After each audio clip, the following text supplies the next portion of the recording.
Innal hamdalillah nahmaduhu wa nasta'inuhu wa nastaghfiruh wa na'udzu billahi min shururi anfusina wa min sayyiati a'malina may yahdihillahu fala mudilla lahu wa may yudlil fala hadiya lahu wa asyhadu an la ilaha illallah wahdahu la syarika lahu wa asyhadu anna Muhammadan abduhu wa rasuluh. Allahumma shalli wa sallim ala sayyidina Muhammad wa ala alihi wa sahbihi ajma'in. Amma ba'd.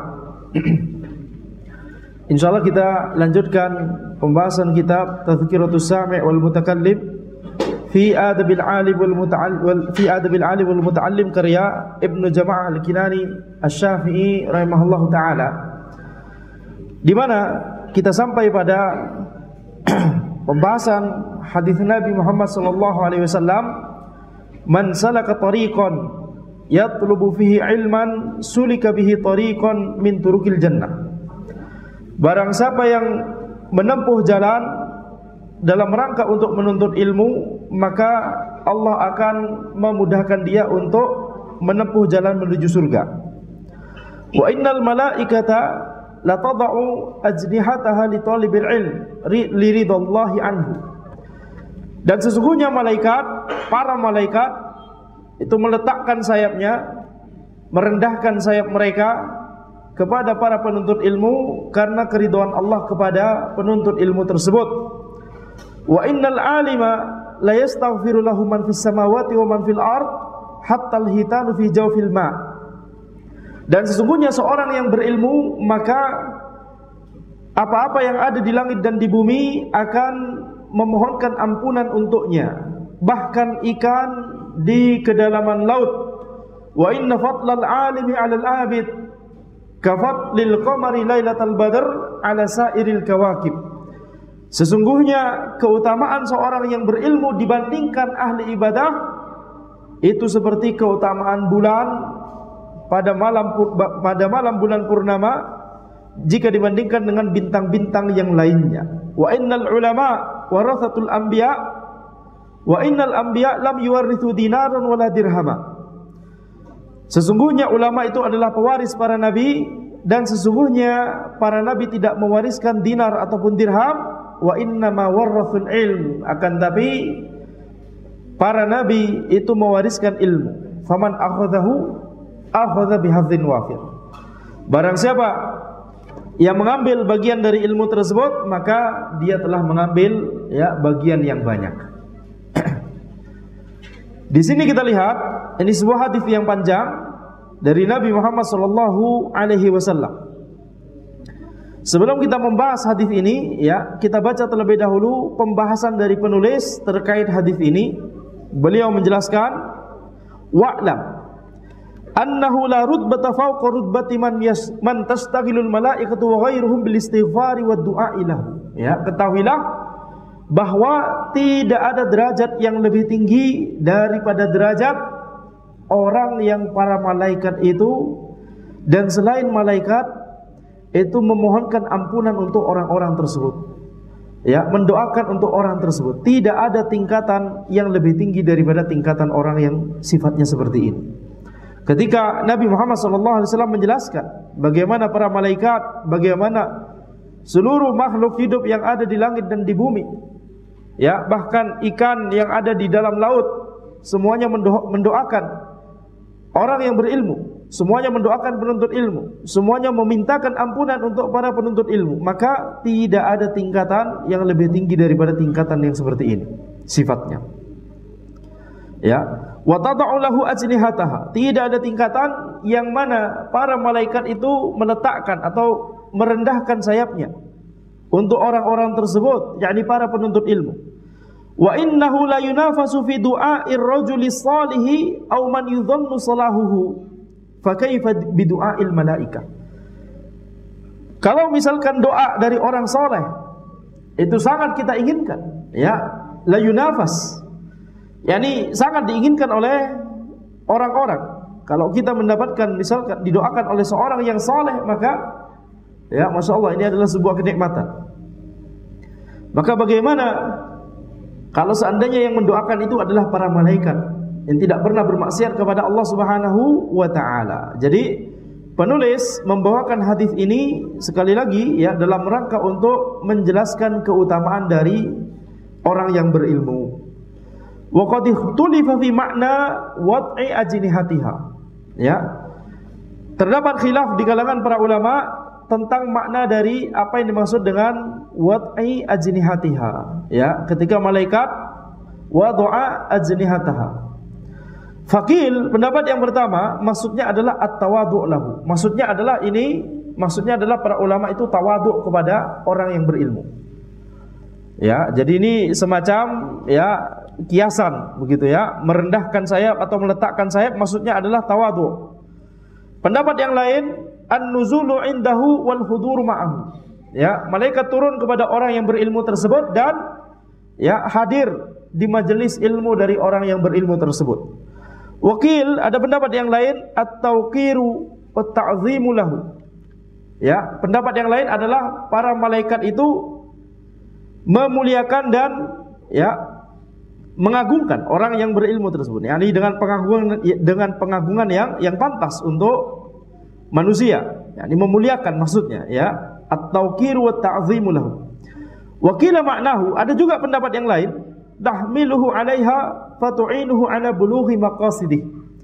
Maksudnya adalah malaikat tersebut itu menolong orang tersebut, menolong orang yang berilmu tersebut ya, memudahkan sehingga urusannya menjadi lebih mudah. Ala kulli hal di sini ya memang terdapat beberapa penjelasan para ulama terkait frase tersebut. Akan tapi kalau kita lihat seluruh pendapat itu maka semuanya itu mengerucut pada satu makna, yakni ridha para malaikat terhadap orang yang berilmu. Ya. Bagaimana para malaikat memuliakan orang yang berilmu, dan di hadis disebutkan li ridallahi anhu, karena Allah ridha kepada orang yang berilmu tersebut. Wa amma ilhamul hayawanat bil istighfari lahum, adapun ya ilham dari Allah kepada makhluk hidup untuk memohonkan ampunan kepada orang yang berilmu, faqil li'annaha khuliqat limasalihil ibadi wa manafi'ihim. Ya. Maka penjelasannya adalah karena makhluk hidup itu diciptakan oleh Allah Subhanahu wa taala, hewan, ya, tumbuhan itu diciptakan oleh Allah untuk maslahat manusia, untuk manfaat manusia. Wal ulama humul ladzina yubayyinuna ma yahillu minha wa ma yahrum. Sedangkan ulama itu adalah orang-orang yang menjelaskan apa yang halal dan apa yang haram dari hewan-hewan tersebut, dari tumbuhan-tumbuhan tersebut. Ya, menjelaskan muamalah apa saja yang halal, muamalah apa saja yang haram. Wa yusuna bil ihsani ilaiha wa nafid darari anha, dan juga para ulama itu mewasiatkan untuk berbuat baik kepada seluruh makhluk hidup dan ya mewasiatkan untuk tidak memberikan madarat kepada makhluk hidup. Maka itulah mengapa ya kemudian seluruh apa yang ada di langit dan di bumi termasuk ikan di lautan itu memintakan ampunan kepada orang yang berilmu, karena orang yang berilmu itulah yang kemudian menjelaskan ilmu, menjelaskan ya apa yang halal dan yang haram kepada manusia, ya, sehingga ya makhluk hidup, hewan-hewan, tumbuhan-tumbuhan itu semuanya ya akhirnya mendoakan orang yang berilmu supaya manusia berhenti dari melakukan perbuatan yang madarat kepada hewan-hewan dan tumbuhan-tumbuhan tersebut. Baik, ini penjelasan penulis. Sekarang kita kembali lagi ke hadis tersebut dan kita perhatikan masing-masing dari kalimat pada hadis tersebut. Man salaka tariqan yatlubu fihi ilman sulika bihi tariqun min turuqil jannah. Ya, sulika bihi tariqun min turuqil jannah. Barang siapa yang menempuh jalan untuk menuntut ilmu, untuk mempelajari ilmu.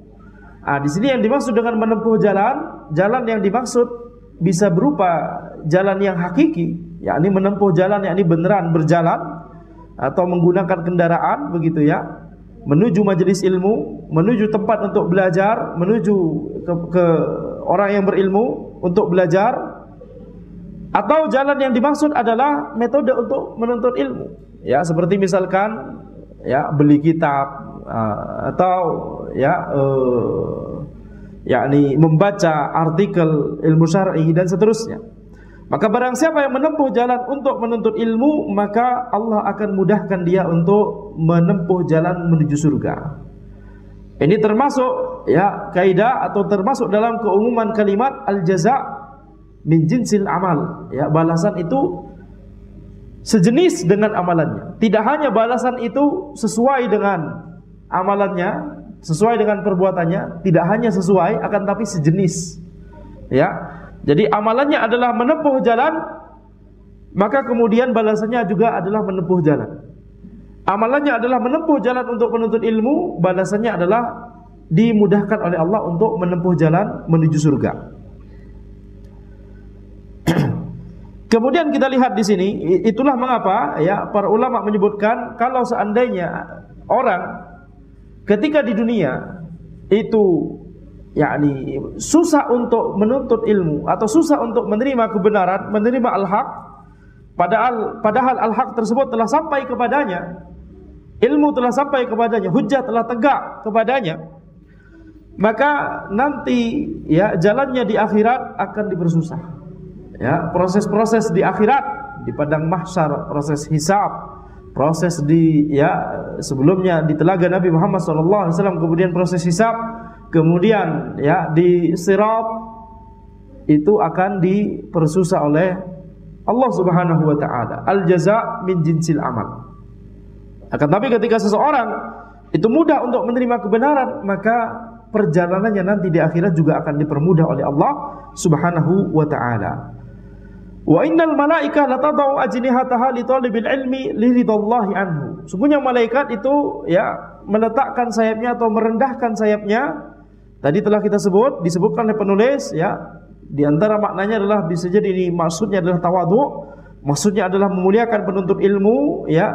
Kemudian yakni ridha kepada penuntut ilmu tersebut li ridallahi anhu, karena keridhaan Allah kepada penuntut ilmu tersebut. Ya, jadi di sini kita lihat ya maka kita harus ridha kepada sesuatu yang Allah ridhai. Harus ridha kepada orang-orang yang Allah ridhai. Ya, ini diantara unsur utama dari akidah al-wala wal bara. Ya, akidah al-wala wal bara itu adalah kita mencintai apa yang Allah cintai, mencintai orang yang Allah cintai, kemudian mencintai apa yang Allah ya benci, dan mencintai orang yang Allah benci. Ini adalah akidah al-wala wal bara.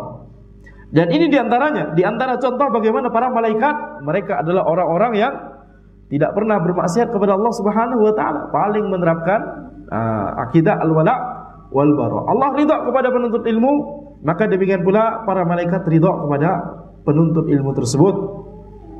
Maka bayangkan kalau ada orang yang kemudian ya, ada orang yang berilmu, ada dai, ada ustadz, ada ulama, ada syekh yang mendakwahkan al-haq, kemudian sebagian orang benci kepada orang ini karena dakwahnya. Ya, jadi benar-benar bertentangan dengan akidah al-wala wal bara, bertentangan dengan hadis ini, bertentangan dengan bagaimana para malaikat ya, bagaimana mereka mencintai orang tersebut, karena Allah mencintai orang yang berilmu.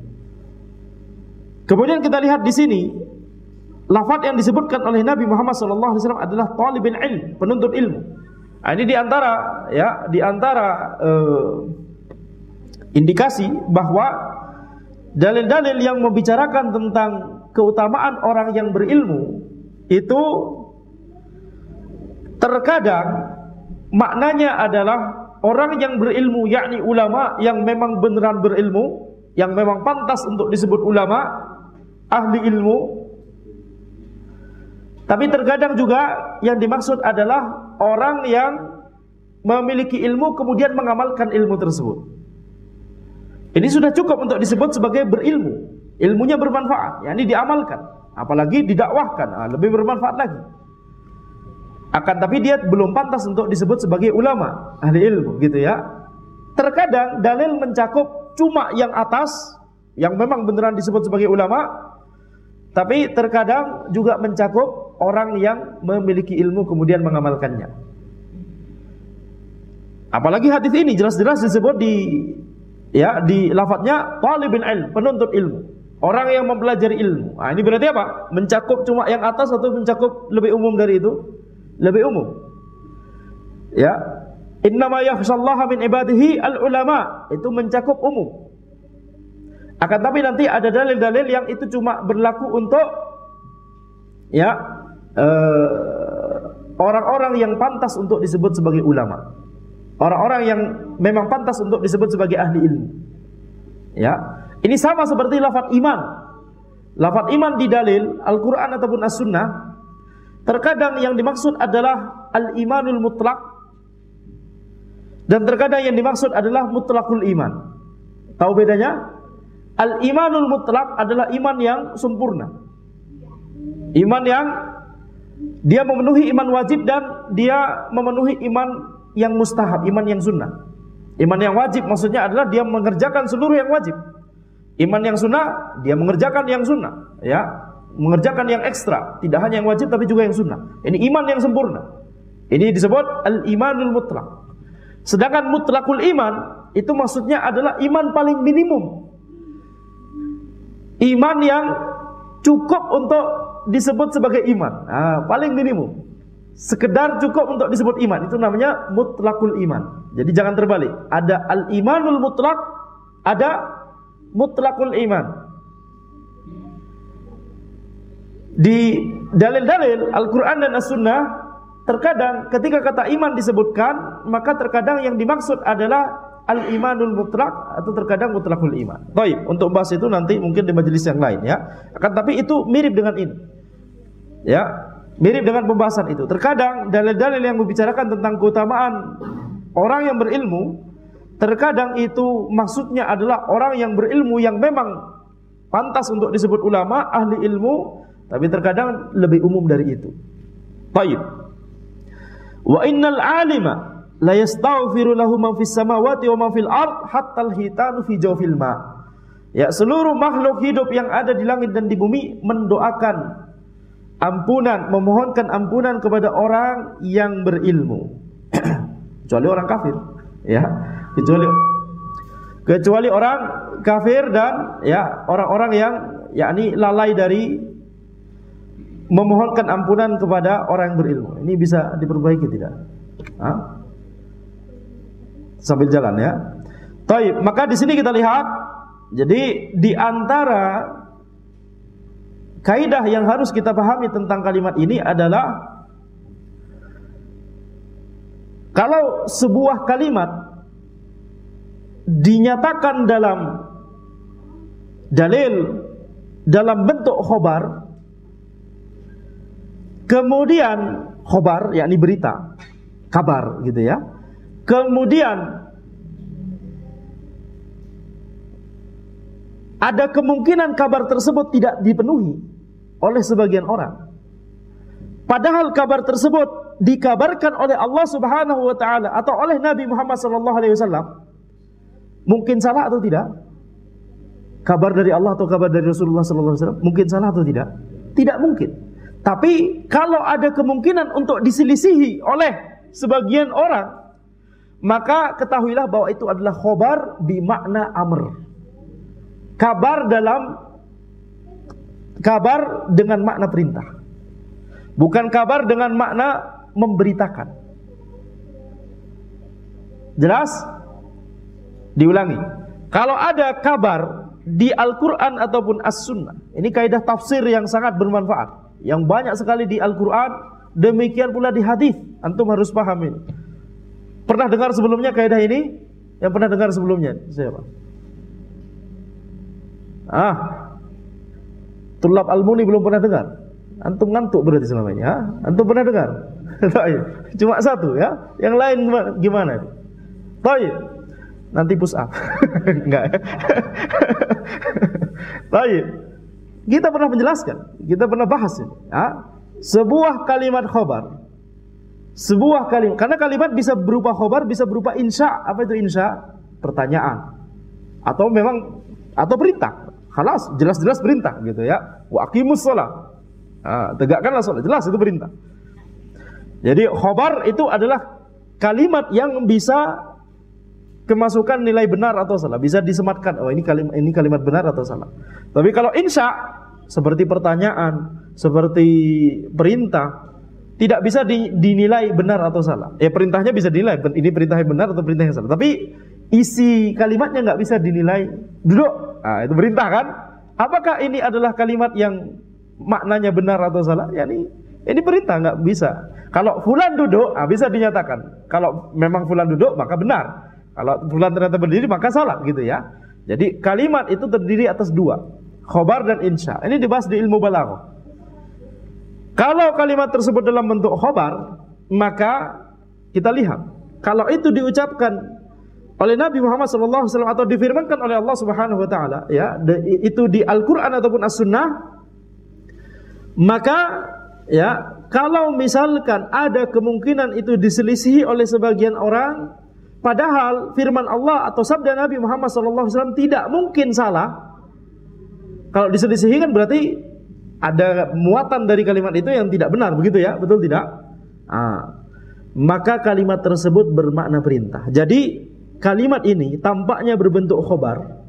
Sesungguhnya orang yang berilmu, seluruh apa yang ada, seluruh makhluk yang ada di langit dan di bumi, itu memohonkan ampunan untuk orang yang berilmu, bahkan ikan di laut.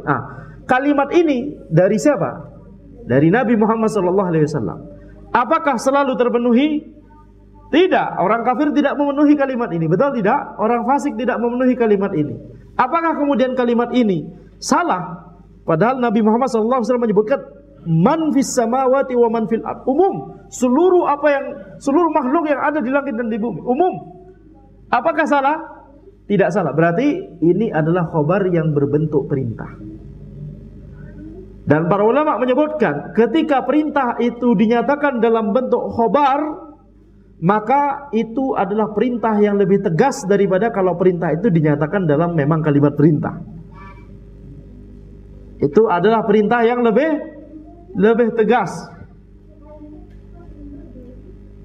Contohnya misalkan apa? Contoh yang lebih gampang dari ini adalah sebuah ayat yang kita baca tiap hari, insya Allah, di Al-Fatihah. Coba tebak yang mana?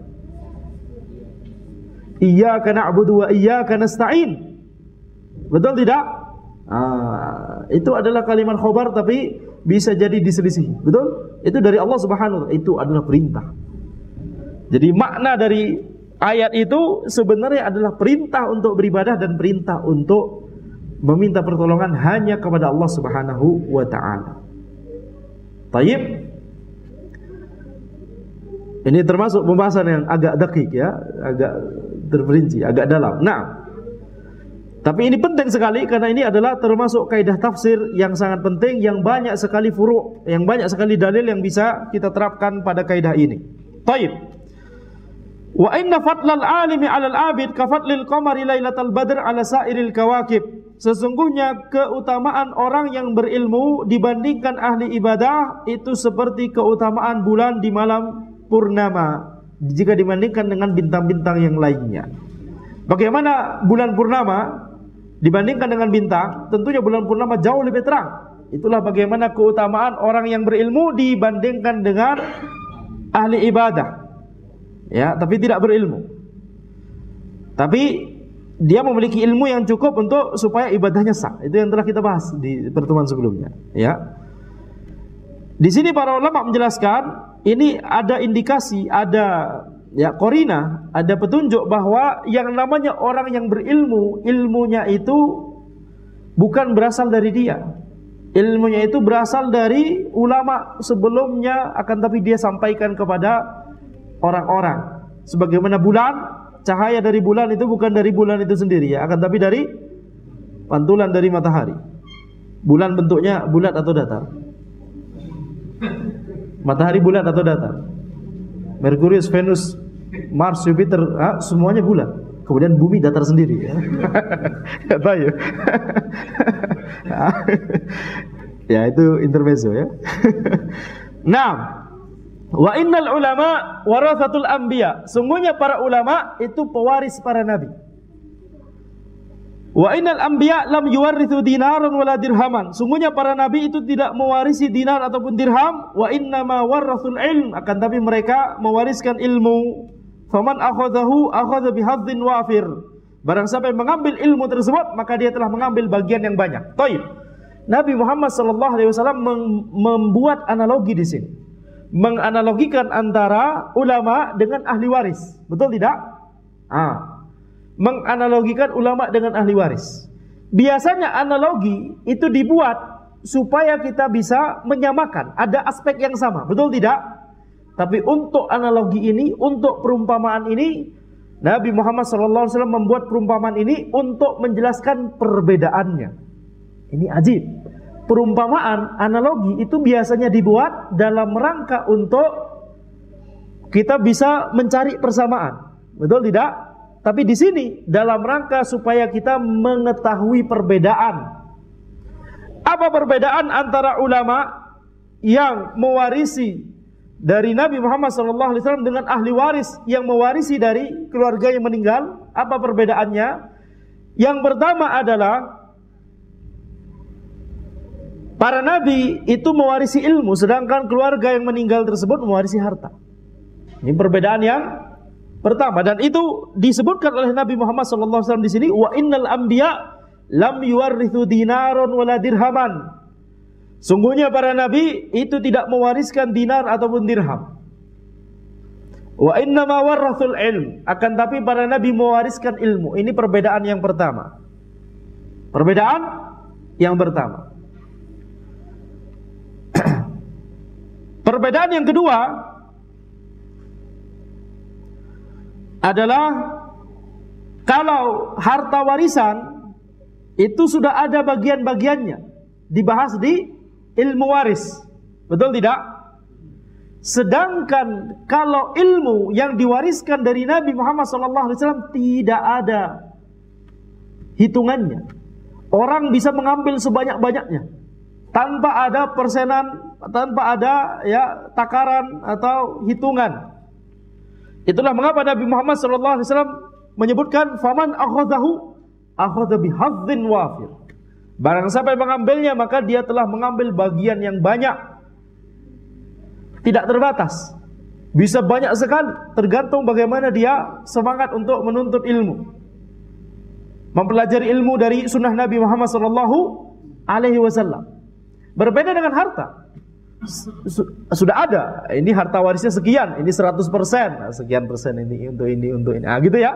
Tapi kalau ilmu dari Nabi Muhammad SAW, ilmu dari syariat ini yang diajarkan dan disampaikan oleh Nabi Muhammad SAW, maka tidak ada 100% itu, tidak ada. Bisa dilipat gandakan untuk orang-orang. Tidak kemudian, para sahabat sudah ngambil 70%, 30% sisanya buat generasi seterusnya. Tidak demikian. Nah, itu perbedaan yang kedua. Perbedaan yang ketiga tidak disebutkan secara lafaz di sini, akan tetapi terkandung maknanya di dalam hadis ini. Perbedaan yang ketiga adalah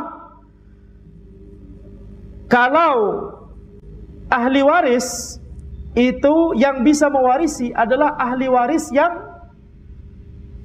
sudah hidup, sedang ada, sudah hidup dan belum mati. Betul? Sudah hidup, masih hidup ya. Sudah masih hidup dan belum mati. Ketika ada keluarga meninggal, ini ahli waris yang bisa mewarisi orang-orang yang masih hidup, bukan sudah hidup ya. Masih hidup dan belum mati. Tidak bisa orang mengklaim, dia dengan saudara, ahli warisnya cuma 2, tapi dia mengklaim bagian saya harusnya lebih banyak. Kenapa? Nanti kan saya punya anak. Syekh, antum aja belum nikah sekarang, tapi kan ini tak lagi mau nikah, nanti insya Allah punya anak. Anak-anak itu kan juga ahli waris nantinya, begitu ya. Tidak bisa. Yang belum hidup, makanya tadi anak kepikiran sudah hidup. Karena anak mikirin ini ya. Yang belum hidup, belum ada bahkan, makdum, belum ada. Ya. Itu tidak bisa mendapatkan harta warisan tersebut. Atau yang sudah meninggal duluan, ya nggak bisa. Jelas? Tapi kalau ulama yang mewarisi ilmu dari Nabi Muhammad SAW, bahkan walaupun ulama tersebut hidup di abad ke-15 Hijriah, yakni abad ini, dia bisa mendapatkan warisan dari Nabi Muhammad SAW. Tidak pernah bertemu dengan Nabi Muhammad SAW. Tidak sezaman dengan Nabi Muhammad SAW.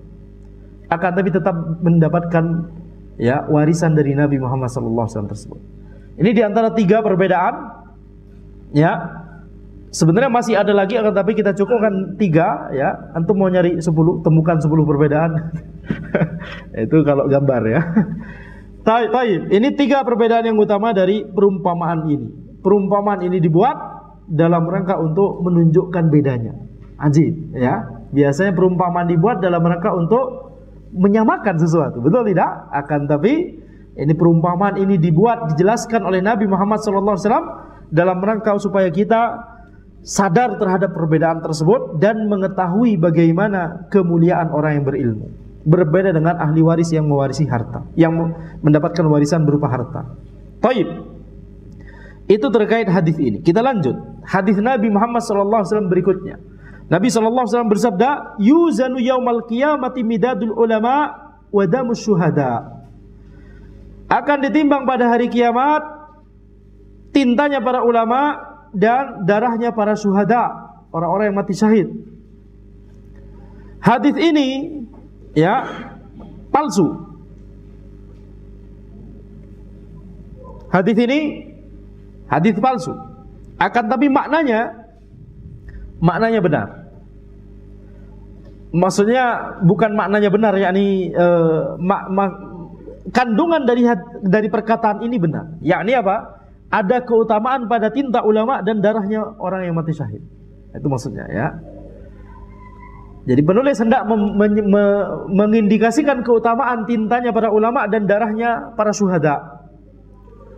Mana yang lebih utama? Ulama atau syuhada? Kalau kita bayangkan semuanya sama-sama memiliki keutamaan, betul tidak? Ulama mengerahkan tenaganya untuk mempelajari ilmu, kemudian menjelaskan ilmu, kemudian mendakwahkan ilmu tersebut kepada orang-orang, sehingga orang-orang bisa mengetahui syariat Allah yang hak, syariat Allah yang benar. Adapun para syuhada, mereka berjuang keras, mengerahkan tenaga mereka untuk berjihad di jalan Allah. Tapi ini maksudnya jihad syar'i ya, bukan jihad abal-abal, bukan jihadnya para teroris ya, jelas? Mereka berjihad di jalan Allah dalam rangka untuk apa? Untuk menegakkan syariat Allah Subhanahu wa taala. Semuanya sama-sama memiliki keutamaan. Bahkan para syuhada yani sampai mati syahid, sampai terbunuh gitu ya di jalan Allah Subhanahu wa taala. Sampai gugur di medan peperangan. Keduanya sama-sama memiliki keutamaan. Akan tapi kalau dibandingkan, maka ulama lebih utama. Mengapa demikian? Karena tujuan dari jihad syar'i itu adalah untuk dakwah. Ini poin utama, poin penting. Tujuan jihad syar'i itu adalah untuk dakwah. Ya, untuk dakwah. Untuk menyebarkan ilmu Allah Subhanahu wa taala, menyebarkan syariat Allah Subhanahu wa taala, bukan untuk mengeksploitasi harta dan kekayaan alam dan merampok dan membunuh-bunuhi orang yang ada di situ, ya, merampas harta mereka, menindas harta mereka, menzalimi harta mereka, itu penjajahan itu namanya. Ya, tapi tujuan jihad syar'i itu adalah untuk menyampaikan agama Allah kepada manusia. Nah, misalkan syuhada, yakni orang-orang yang berjihad syar'i, tentunya bersama ulil amri, ya, nggak boleh jihad syar'i ide sendiri, gitu ya. Kita rapat kemudian kita harus jihad nih kayaknya nih, berangkat ke sana ke suatu tempat, kita jihad. Tidak boleh, harus ada ya instruksi dari ulil amri. Di antara syaratnya itu dibahas di kitab fikih ya tentang kitabul jihad. Ketika orang-orang yang berperang, kemudian setelah selesai berperang, kemudian misalkan diberikan kemenangan, apakah selesai di situ? Tidak selesai. Harus apa? Harus memastikan ya orang-orang yang berilmu dibebaskan oleh orang-orang yang telah ditundukkan tadi untuk menyebarkan ilmu di daerah yang ditundukkan tersebut, yang ya dibebaskan tersebut, futuhat. Jadi tujuan dari jihad syar'i itu adalah untuk mendakwahkan ilmu, ya. Sehingga apa? Sehingga jelaslah ya dakwah butuh orang yang berilmu. Nah, maka jelaslah mana yang lebih krusial gitu ya. Ya, ini yang lebih krusial, inti utamanya adalah ilmu. Orang yang berilmu itu intinya. Kalau misalkan ya di zaman ini misalkan ada perjanjian perdamaian antara negeri muslim dengan negeri kafir, ya itu tidak boleh dilanggar. Harus dijaga perjanjian perdamaian tersebut. Tapi dakwah tidak boleh berhenti. Ya, dakwah tidak boleh berhenti. Yani tetap dakwah. Alhamdulillah di zaman ini dakwah bisa berjalan, betul tidak? Apalagi ada internet, media sosial dan seterusnya. Kita dakwah kita bisa sampai kepada orang di tempat yang jauh sekali, padahal kita di sini, begitu ya. Nah, ini diantara ya keutamaan di zaman ini yang tidak ada di zaman sebelumnya. Harus kita gunakan dengan sebaik mungkin. Taib.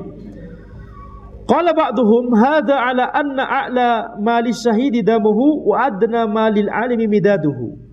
Sebagian ulama berkata, masih dalam konteks membandingkan antara ulama dengan syuhada. Di hadis ini, tapi ini hadis maudhu' ya. Disebutkan tinta ulama dan disebutkan darah syuhada. Tintanya ulama itu kira-kira hartanya yang paling berharga atau tidak kira-kira? Tintanya ulama itu merupakan hartanya ulama harta beliau yang paling berharga atau tidak? Insya Allah tidak ya. Masih banyak harta yang lain yang lebih berharga daripada tintanya. Adapun darahnya syuhada itu kira-kira benda yang paling berharga bagi dia atau tidak? Yang paling berharga ya.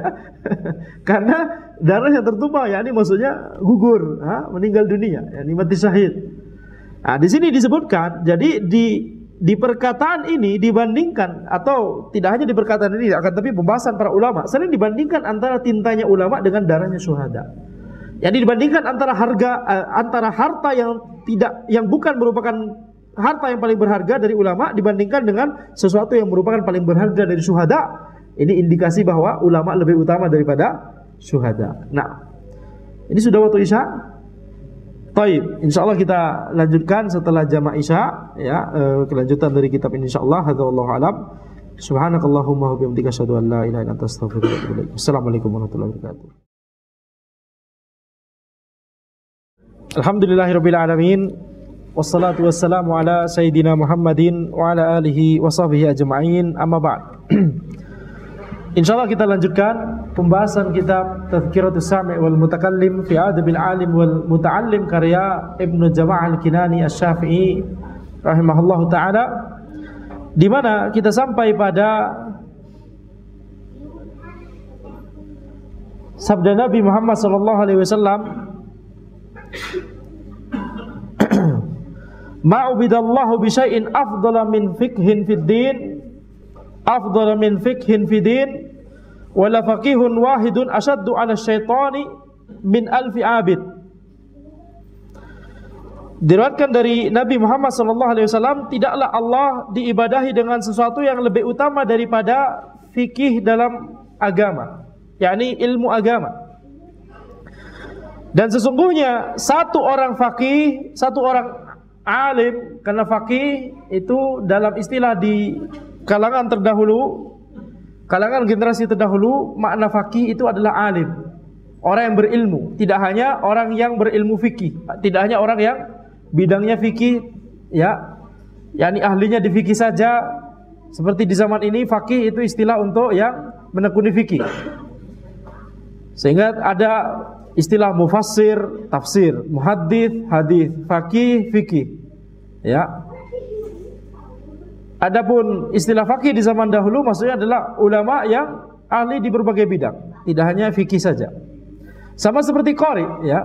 Qari kalau di zaman dahulu ulama, tapi qari di zaman ini cuma membaca Al-Qur'an dengan tajwid, dengan baik gitu ya. Nah, pergeseran istilah. Taib. Dan sesungguhnya satu orang faqih, satu orang alim itu lebih berat terhadap syaitan daripada 1000 orang ahli ibadah. Ini disebutkan oleh penulis merupakan riwayat dari Nabi Muhammad SAW. Akan tapi yang lebih tepat ini adalah perkataan Az-Zuhri, bukan sabda Nabi Muhammad SAW. Ya, ini perkataan Az-Zuhri. Dan ini ya menunjukkan bagaimana keutamaan ilmu dibandingkan ibadah yang sunnah maksudnya. Ya, para ulama membahas bahwa ilmu itu lebih utama daripada ibadah yang sunnah. Seperti sholat sunnah, puasa sunnah. Bukan berarti kita mengentengkan ibadah-ibadah tersebut, bukan ya. Ketika kita membandingkan sesuatu dengan yang lain, bukan berarti yang kita nilai mafdul kurang utama itu tidak utama. Jelas? Bukan berarti yang kita sebutkan kurang utama itu tidak utama. Ya, dia memiliki keutamaan akan, tapi kalau konteksnya adalah kita sedang membandingkan, maka ya kita katakan itu kurang utama. Maka ini perkataan Az-Zuhri di antara contoh perkataan ulama yang membandingkan antara ilmu dengan ibadah yang sunnah. Kalau ibadah yang wajib tentunya ya tidak perlu kita bahas, itu wajib.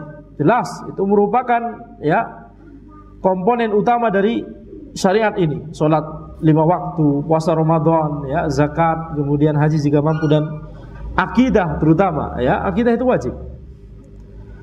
Maka di sini kita lihat sungguhnya satu orang faqih lebih berat terhadap syaitan daripada 1000 ahli ibadah.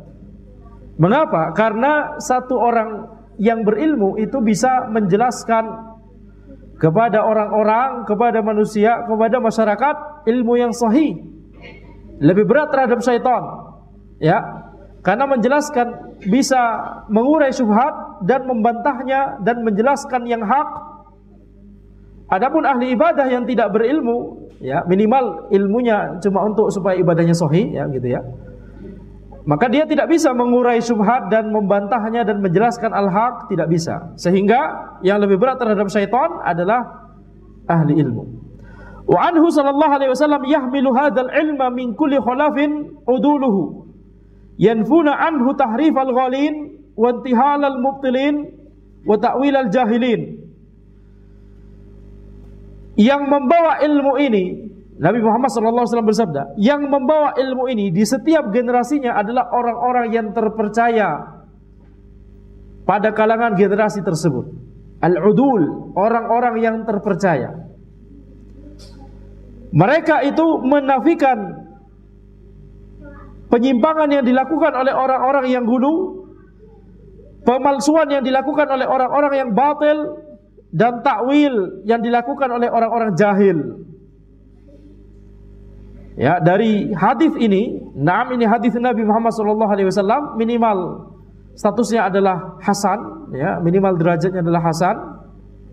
Ada saking banyaknya ya turuk, ya, jalur-jalur periwayatan yang ada pada hadis ini, ya.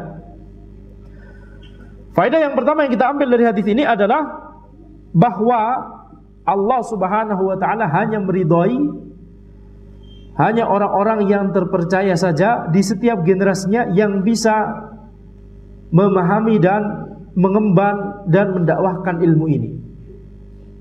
Ya, yahmilu hadzal ilma min kulli khulafin uduluhu. Yang bisa membawa dan mengemban ilmu ini untuk diajarkan dan didakwahkan kepada manusia di setiap generasinya itu hanya orang-orang yang terpercaya pada generasi tersebut. Sehingga wajib bagi kita penuntut ilmu, kita semua, untuk senantiasa mengikhlaskan niat, untuk senantiasa memurnikan niat kita ketika kita mempelajari ilmu agama ini. Jangan sampai dikotori dengan riya, dikotori dengan perasaan ingin lebih pintar daripada yang lain, perasaan ingin ya mengungguli yang lain, tapi perasaan ingin mengungguli yang buruk. Bukan berlomba-lomba dalam kebaikan, itu berbeda babnya. Fastabiqul khairat, berlomba-lomba dalam kebaikan itu berbeda. Berlomba-lomba dalam ilmu itu berbeda dengan ingin lebih pintar daripada yang lain, begitu ya. Itu berbeda. Tidak suka kalau orang lain lebih pintar. Harusnya suka kalau ada orang lain lebih pintar. Kenapa? Kita bisa belajar. Betul tidak? Itu diantara indikasi apakah kita suka atau tidak, apakah kita sudah memiliki niatan yang, memiliki hati yang lurus, yang bersih atau tidak. Kalau ada orang ahli dalam masalah ilmu tersebut, kita suka, kita doakan dan kita belajar. Ya, ini adalah perjuangan dari setiap penuntut ilmu. Karena banyak sekali ya pengalaman menunjukkan Ada penuntut ilmu yang ketika dikotori dengan hati yang, ketika hatinya dikotori dengan kotoran-kotoran ketidakikhlasan, maka Allah tidak berkahi ilmunya. Sehingga ya tidak berdakwah, walaupun kalau dites misalkan dia 100, akan tetapi dakwahnya kurang berkah atau bahkan tidak berdakwah sama sekali. Bisa jadi penyebabnya adalah karena dia kurang memperhatikan ketulusan niatnya, kurang memperhatikan kebersihan hatinya. Maka ini faidah yang pertama, yang bisa mengemban ilmu ini adalah hanya orang-orang yang terpercaya, orang-orang yang bertakwa kepada Allah, ya, orang-orang yang ketika menuntut ilmu tersebut memang menginginkan ridha Allah, memang menginginkan kebaikan agar kebaikan itu tersebar di masyarakat, bukan ingin petantang-petenteng, ya, bukan ingin menunjukkan bahwa Anda sudah paham ilmu itu, Anda sudah bisa, dan seterusnya. Tidak usah menampakkan bahwa kita paham di hadapan guru kita, di hadapan teman kita. Yang penting sebarkan ilmu tersebut, khalas, itu yang bermanfaat. Adapun mendapat pengakuan dari guru bahwa antum ilmunya lebih daripada yang lain, mendapat pengakuan dari teman-teman sejawat, ya, seangkatan atau seleting bahwa Anda lah yang lebih berilmu dalam masalah ini, itu justru adalah di antara contoh kotornya hati, di antara tanda kotornya hati kita. Ya. Jadi fokus kita adalah jangan, para ulama menyebutkan, fokus kita itu adalah bagaimana ilmu tersebut bisa bermanfaat kepada masyarakat. Tanpa melihat dari siapakah ilmu tersebut berasal. Jadi jangan melihat dari siapa, dari mana. Karena kalau orang yang hatinya kotor itu selalu berpikir sumbernya. Dari anak atau bukan dari anak. Kalau bukan dari anak tidak suka. Kalau dari anak suka. Gitu. Ajib. Tapi kalau tujuannya adalah, ya, kalau yang dipikirkan adalah tujuan, kalau yang dituju adalah tujuan, bagaimana ilmu ini bermanfaat ke masyarakat, khalas, maka dia akan senang. Dari siapapun ilmu itu disebarkan, dia akan, Masya Allah, jazakallah khairan, Masya Allah, ya, kita senang, kita semua senang antum ada dan menyampaikan ilmu, Masya Allah, lihat masyarakat senang sekali. Begitu ya. Jadi tujuannya adalah fokusnya adalah lihat tujuan, bukan lihat sumber. Baik, karena toh kita yang membuat kita memahami ilmu tersebut bukan diri kita, akan tapi itu karena dibukakan oleh Allah kepada kita. Kalau kita mengotorinya dengan hati yang buruk, maka Allah akan tutup pemahaman tersebut. Itulah mengapa banyak contoh perkataan para ulama yang menyebutkan ketika mereka bermaksiat atau ketika mereka melakukan sesuatu yang yakni hatinya kotor, kemudian membiarkannya selalu kotor, begitu ya, tidak berusaha untuk melawannya, maka ditutup pintu pemahaman. Di antaranya akan kita baca di kitab ini, ya, sebagiannya. Di antara contoh perkataan tersebut. Wa fi haditsin yashfa'u yaumal qiyamati thalathah, al-anbiya, tsumma al-ulama, tsumma asy-syuhada.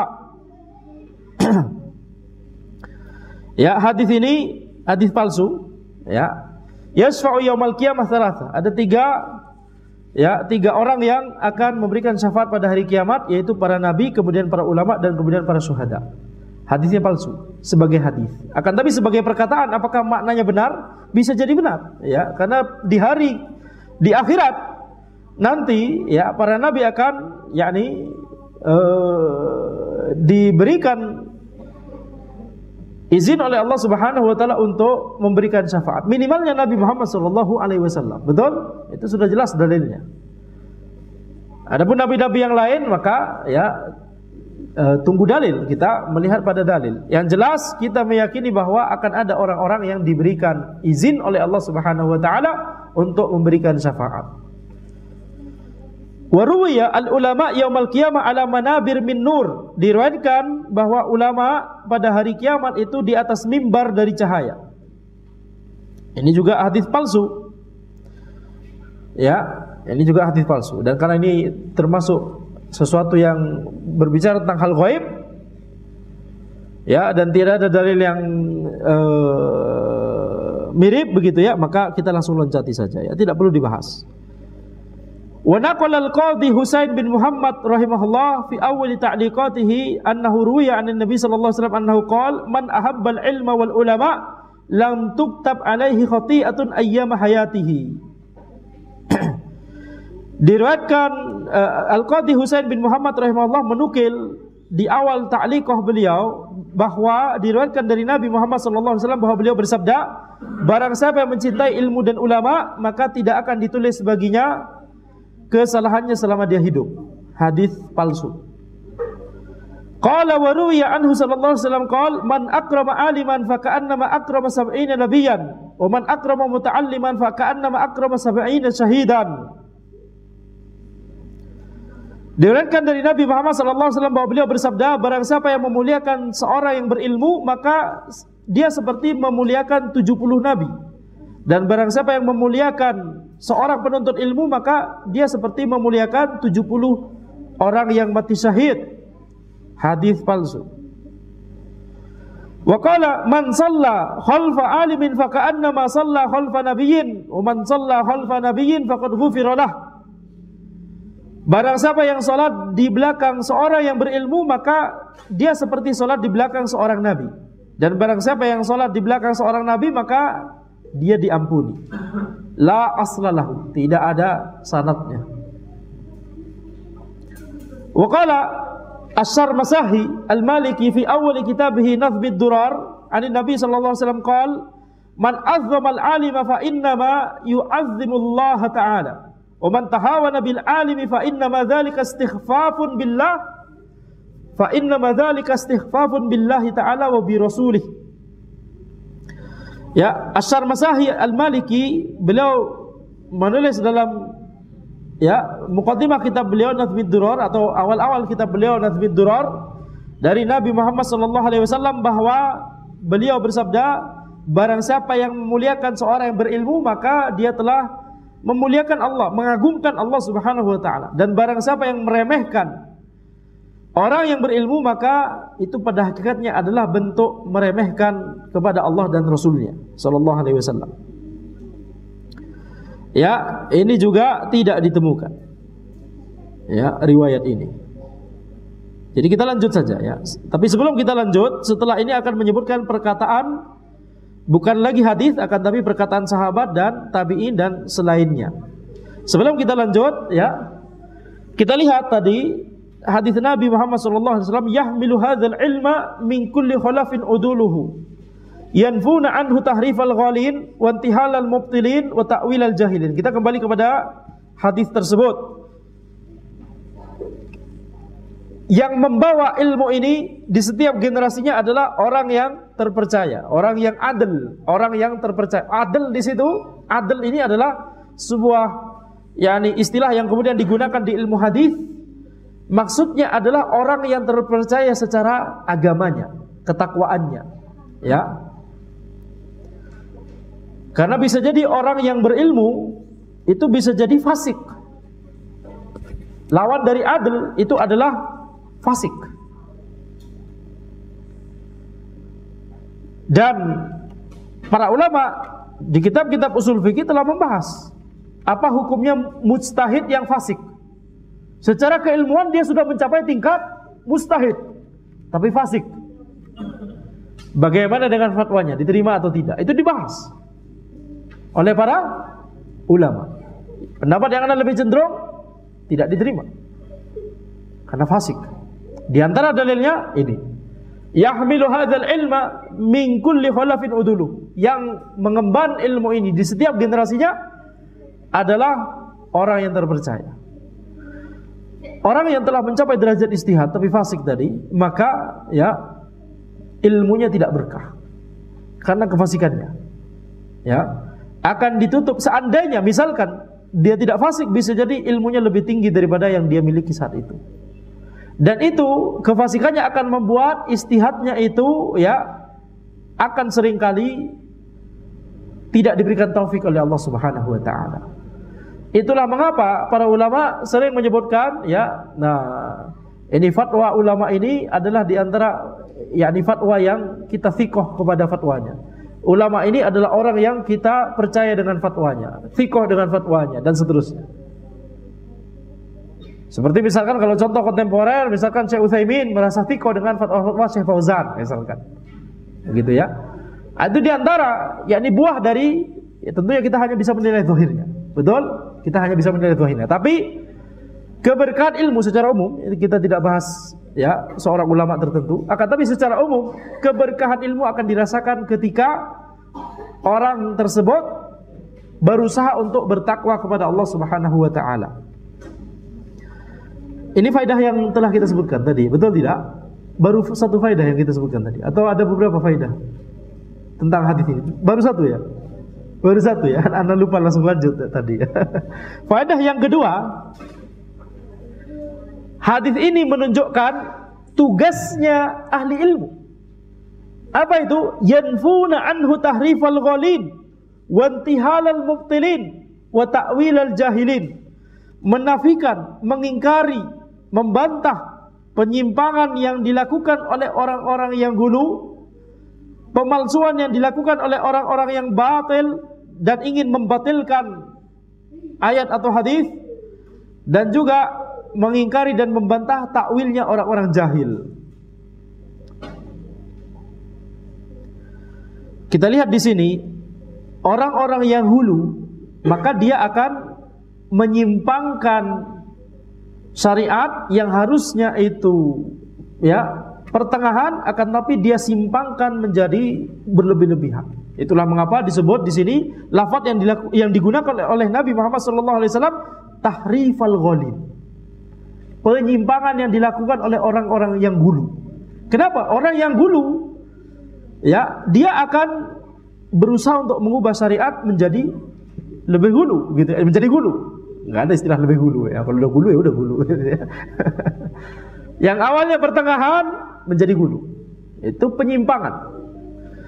Kemudian orang-orang yang batil dan ingin membatilkan ayat atau hadis, apa yang akan mereka lakukan? Mereka akan palsukan antara lafaz atau makna atau tafsiran. Itulah mengapa Nabi Muhammad SAW menyebutkan intihalal mubtilin. Pemalsuan yang dilakukan oleh orang-orang yang ingin membatilkan ayat atau hadis, bisa kandungannya atau bisa lafadznya, lebih parah lagi. Ya, ingin mengubah lafadz ayat atau lafadz hadis. Ada, ya. Kemudian takwil al-jahilin. Ya, orang-orang jahil ketika membaca ayat atau hadis, kemudian dia tidak berilmu di situ, maka apa? Dia akan mentakwil, dia akan menggunakan akalnya kemudian menyimpangkan, ya, mengubah maknanya dalil tersebut dari yang seharusnya makna yang benar, kemudian dia ubah menuju makna lain. Ini namanya takwil. Dan itu disebabkan oleh orang yang jahil. Itulah mengapa disebut ini takwil al-jahili. Nah, mengingkari ini semua, menjelaskan ini semua, itu adalah tugasnya ahli ilmu. Jadi memang ahli ilmu memang bertugas untuk menjelaskan mana perkataan-perkataan yang batil dan menjelaskan bagaimana yang benar. Itu tugasnya.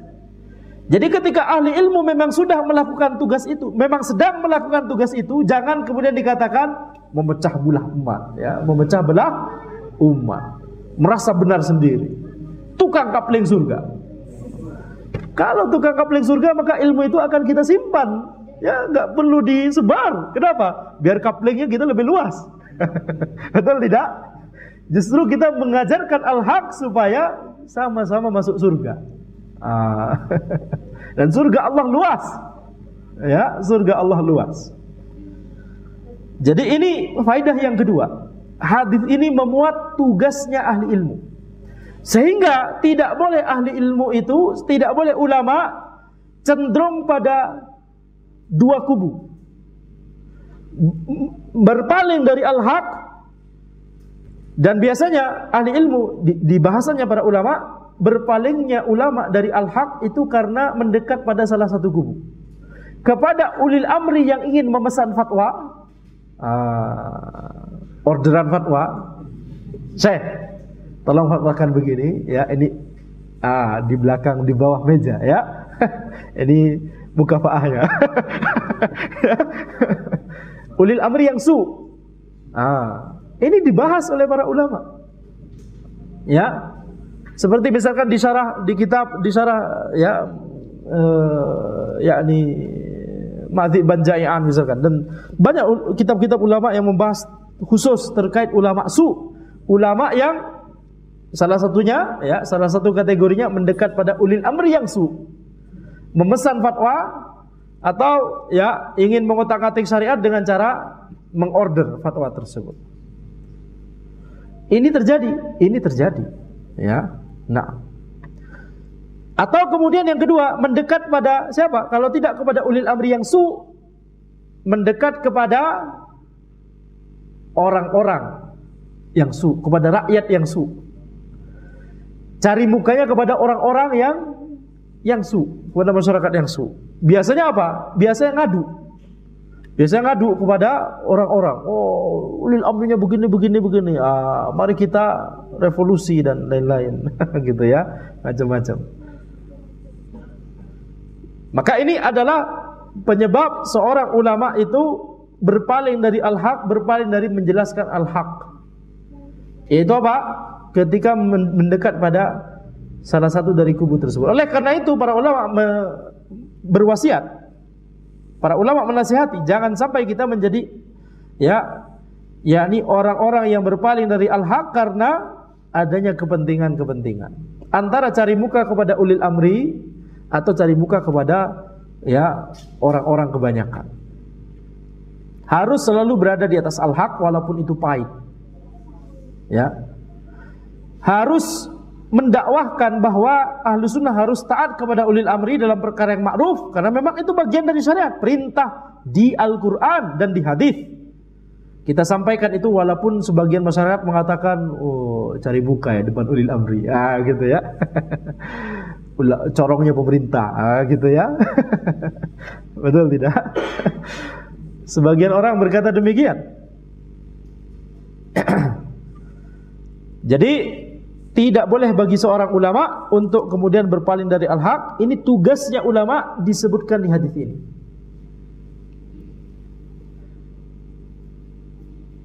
Dan ini menunjukkan bahwa kebenaran itu tidak bisa jelas. Ini faedah yang ketiga. Kebenaran tidak bisa jelas kecuali ketika pendapat-pendapat yang batil itu dijelaskan, dikuliti, dijelaskan, dibantah, dikritisi secara ilmiah, bukan secara sembarangan, bukan secara otot, kekerasan maksudnya. Tidak, secara ilmiah. Ya, sehingga tidak benarlah subhat sebagian orang yang mengatakan bahwa kita nggak boleh saling berbantah-bantahan. Yakni persatuan kaum muslimin, kalau antum nanti bantah ini bantah, nggak akan ada selesainya. Ini kaum muslimin sekarang yang lain sudah ke Mars, kita masih di jalan jurang. Ya benar kan, kita di jalan jurang, betul tidak? Ya di sebelahnya jalan jurang. Bukan di jalan jurang beneran ya. Kita nggak kajian di tengah jalan kan, enggak ya. Nah, jadi kebenaran itu tidak akan dijelaskan, tidak akan muncul dengan jelas di hadapan orang-orang kecuali kalau pendapat-pendapat yang batil itu dijelaskan, dibantah, dijelaskan secara ilmiah, dibantah secara ilmiah, dikritisi secara ilmiah. Dan telah Anda sebutkan di pertemuan sebelumnya, ini termasuk bab nasihat. Anda tekankan sekali lagi, itu dibahas oleh Syekh Bakar Abu Zaid. Itu telah kita bahas di kitab Kun Salafiyan Al-Jaddah. Ya, santri-santri, antum ingat nggak pembahasan itu? Kalau nggak ingat push up. Ya. Hitung-hitung biar kuat ya. Nah, jadi saling mengkritisi pendapat orang lain secara ilmiah dalam masalah fikih, apalagi dalam masalah akidah, itu merupakan bab nasihat. Dalam perkara yang itu yang dikritisi adalah penyimpangan, atau yang dikritisi adalah masalah khilafiyah, tidak masalah mengkritisi secara ilmiah. Masalah khilafiyah dikritisi secara ilmiah tidak masalah, bukan merupakan ya tanda-tanda perpecahan. Yang merupakan tanda perpecahan adalah ketika antum ikut-ikutan di kolom komentar. Ustaz, sudah ada update bantahan baru dari mereka, gitu ya. Gimana bantahannya? Ayo, ngadu ya. Itu ngadu, betul? Nah, saling mengkritisi pendapat dalam masalah khilafiyah itu termasuk bab nasihat. Dijelaskan oleh banyak para ulama, ini termasuk bab nasihat. Sehingga ini Anda ulangi sekali lagi. Ini pernah dibahas sebelumnya ya. Sehingga sebagian ustaz atau ulama yang mengajarkan fikih mazhab kemudian alergi kalau misalkan pendapat mazhabnya dikritisi oleh orang lain. Ya, ini Anda sedang mengajar mazhab Syafi'i. Kemudian Anda tidak suka kalau ada orang yang ini pendapat di mazhab Syafi'i ini lemah karena dalilnya begini-begini. Tidak suka. Ini adalah sikap yang salah. Kenapa? Karena dia telah menolak nasihat. Kalau antum tidak setuju, maka ya udah, sudah. Yani sampaikan ketidaksetujuan antum juga secara ilmiah. Afwan, Anda tidak setuju. Anda tetap merasa ini yang lebih kuat karena ini.